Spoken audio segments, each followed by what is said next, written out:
영적인 게으름뱅이. 서로 돌아보아 사랑과 선행을 격려하며 모이기를 패하는 어떤 사람들의 습관과 같이 하지 말고 오직 권하여 그날이 가까움을 볼수록 더욱 그리하자. 히브리서 10장 24절에서 25절 말씀. 우리는 모두 영적인 게으름뱅이들이 될 수 있습니다. 우리는 험하고 거친 인생을 원하지 않으면 우리의 단 한 가지 목적은 안일한 삶입니다. 그러나 히브리서 10장의 중요한 도전은 서로 격려하며 깨어있게 하는 것입니다. 서로 자기 중심이 아니라 주님 중심이 될 수 있도록 붙들어 주는 것입니다. 사실 혼자 멀리 떨어져서 운둔의 삶을 사는 것은 예수님께서 가르치신 영적인 삶과 정반대의 삶입니다. 우리의 믿음은 불의와 천대와 무례함과 불안정한 삶을 겪게 될 때 시험받게 됩니다. 이때 이러한 시험은 우리로 영적인 게으름에 빠지게 하는 경향이 있습니다. 우리는 안일한 삶을 목표로 해서 기도를 사용하고 성경을 읽습니다. 우리는 하나님을 이용하여 안정과 기쁨을 얻기를 원할 뿐이지 우리의 삶을 통해 예수 그리스도를 실현하는 데는 관심이 없습니다. 단지 그분을 통해 복을 즐기려 할 뿐입니다. 이것이 바로 잘못된 방향으로 나아가는 첫 단계입니다. 이러한 모든 안정과 기쁨은 바른 길을 걸을 때의 부수적인 열매여야지 우리가 그러한 것을 근본적인 목적으로 삼아서는 안 됩니다. 베드로는 너희를 일깨워 생각나게 함이 옳은 줄로 여기노니 라고 말합니다. 영적인 충만한 하나님의 사람에 의해 우리의 옆구리를 찔린다라는 것은 가장 귀찮은 일입니다.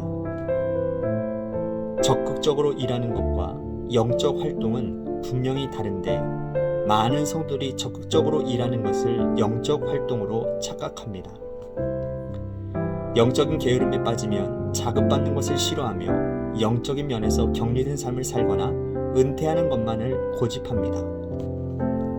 그러나 예수님은 절대로 격리된 삶이나 영적 은퇴를 권장하신 적이 없습니다. 오히려 서로 깨어날 수 있도록 옆구리를 찔러야 하는 것입니다. 가서 내 형제들에게 가라 하라. 주님은 나의 최고봉 새벽 묵상, 오늘은 8월 23일 영적인 게으름뱅이라는 제목으로 말씀을 나누도록 하겠습니다. 신앙생활은 관계다라는 말을 제가 자주 드린 것 같습니다. 기억하시나요? 하나님과의 관계고 또 사람과의 관계가 바로 신앙생활입니다. 그래서 예수님도 가장 큰 계명이 첫째가 하나님 사랑이요, 두 번째가 이웃 사랑이라고 말씀하지 않습니까? 그 말은 신앙생활은 혼자 하는 게 아니라는 겁니다. 물론 혼자 해야 되는 부분도 분명히 있지요. 개인의 경건 시간이라든지 또한 하나님과 만나는 교제의 시간 등은 분명히 혼자 해야 되는 영역인 것은 맞습니다. 하지만 그것이 신앙생활의 다는 아니라는 것이죠. 함께 모여 예배해야 되고 또 소그룹을 통해서 삶을 나눠야 되고 또 교회에서 여러 가지 봉사들을 감당해야 되는 것입니다.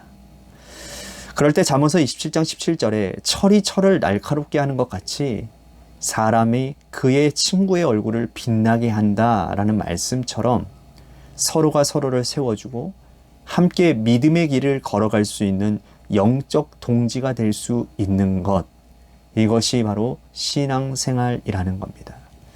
오늘 보면 히브리서 10장 24절에서 25절에는 모이기를 힘쓰라, 주님 오실 날이 가까이 올수록 더욱더 그리하라 라고 말씀하고 있습니다. 오스왈드 챔버스는요, 그 이유에 대해서 우리 모두가 영적인 게으름뱅이들이 될 수 있기 때문이라고 말을 합니다. 혼자 있으면 안일한 삶에 빠질 수 있다라는 것이죠. 정말 그런 것 같습니다. 목사인 저도요, 간혹 영적으로 나태해지고 무기력감 가운데 빠질 때가 있습니다. 만사가 다 귀찮고요. 그냥 때우듯이 하루하루를 보낼 때가 있어요. 신기한 것은요, 그러다가도 예배를 드리고 또 영적인 관계를 맺고 있는 멘토와 같은 그런 사람들과의 모임을 만나게 되면 영이 깨어나는 것을 느끼게 됩니다. 그러면서 느끼는 건 뭐예요? 나 혼자 이 길을 걷는 것이 아니구나. 믿음의 좋은 동지들이 많이 있는 것이구나. 하나님의 은혜가 내 삶에 여전히 함께 하시는구나. 이런 것이 깨달아지게 된다는 것이죠. 오스왈드 챔버스는 그렇게 모여서 서로 격려하며 깨어 있어야 하는 것이 자기 중심이 아니라 주님 중심이 될 수 있도록 붙잡아 주는 것이라고 말을 합니다. 여러분, 그러니 얼마나 든든하고 복되겠습니까? 신앙의 길을 제대로 가지 못하도록 악한 원수 마귀는 호시탐탐 우리를 노리고 있는데, 나 혼자 그 싸움을 싸우는 것이 아니라 함께 싸우는 그리스도의 군사들이 있을 때 우리는 새롭게 힘을 얻고 또다시 그 길을 걸어갈 수가 있게 된다는 것이죠. 오스왈드 챔버스의 말대로 혼자 멀리 떨어져서 운둔의 삶을 사는 것은요, 예수님이 가르쳐 주신 그 영적인 삶과는 정반대의 삶이라는 겁니다. 예수님은 우리들에게 말씀하시죠. 세상에 나가 너희들은 빛과 소금이 되라. 혼자 숨어서 너의 믿음만 지키라 말씀하시지 않았다라는 겁니다.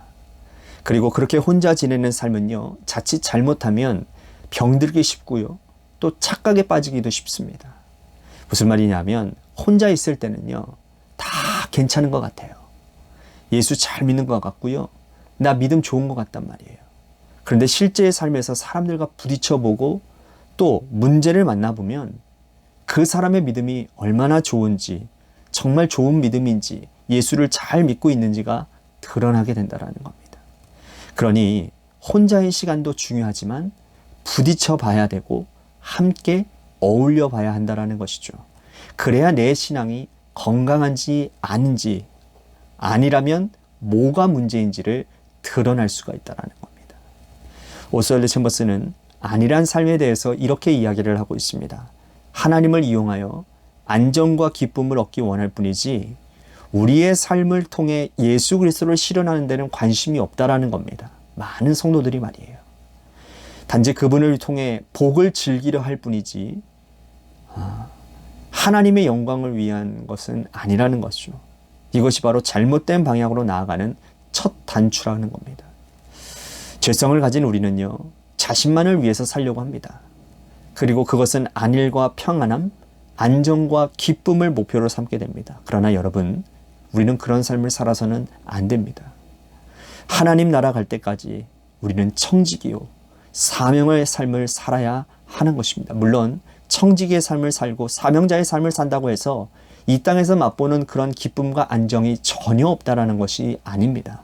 오히려 하나님은 우리에게 먼저 그의 나라와 그의 의를 구하라. 그러면 이 모든 것을 더하여 주신다라고 약속하셨습니다. 덤이라는 거예요. 덤. 그런데 그 덤을 위해서 사는 인생들이 많다라는 겁니다. 사명을 위한 삶이 아니라 사명을 위해 살면 따라오는 그 부수적인 것들을 위해 사는 삶 말입니다. 그 부수적인 것들은 우리들의 삶의 목표가 되어서는 안 됩니다. 우리의 목적은 주님 닮은 것이고 우리의 목적은 영혼을 구원하며 열방을 회복하는 것입니다. 그리고 그것을 위해 헌신된 삶, 올바른 청지기의 삶을 살면 내 삶은 하나님께서 책임져 주시는 겁니다. 오스왈드 챔버스가 이렇게 재미난 표현을 쓰고 있습니다. 영적으로 충만한 하나님의 사람에 의해서 우리의 옆구리가 찔린다라는 것은 가장 귀찮은 일이다. 그러면서 영적인 게으름에 빠지면 자극받는 것을 싫어하고 또 영적인 면에 격리된 삶을 살거나 아니면 은퇴하는 것만을 고집한다라는 거예요. 우리는 자꾸 만나야 돼요. 그리고 우리는 권면하고 사랑을 나누며 살아야 합니다. 그럴 때 우리의 삶은 변하고요. 또한 우리의 삶은 우리의 영적으로 성숙해지는 은혜를 경험하게 되는 것이죠. 저는 우리 관악교회 공동체가 작은 천국이 되기를 소망합니다. 서로의 잘못에 대해서는 함께 아파하고 함께 기도하고 또 잘한 일들에 대해서는 내일처럼 기뻐해주고 칭찬해주며 함께 세워져가는 그러한 공동체가 되기를 간절히 바랍니다. 그래서 이 공동체를 통해 주님 닮은 제자들이 많이 양육이 되어지고 하나님의 뜻이 올곧게 세워지는 그러한 복된 인생, 복된 공동체가 될 수 있게 되기를 주님의 이름으로 간절히 축복하겠습니다. 아멘.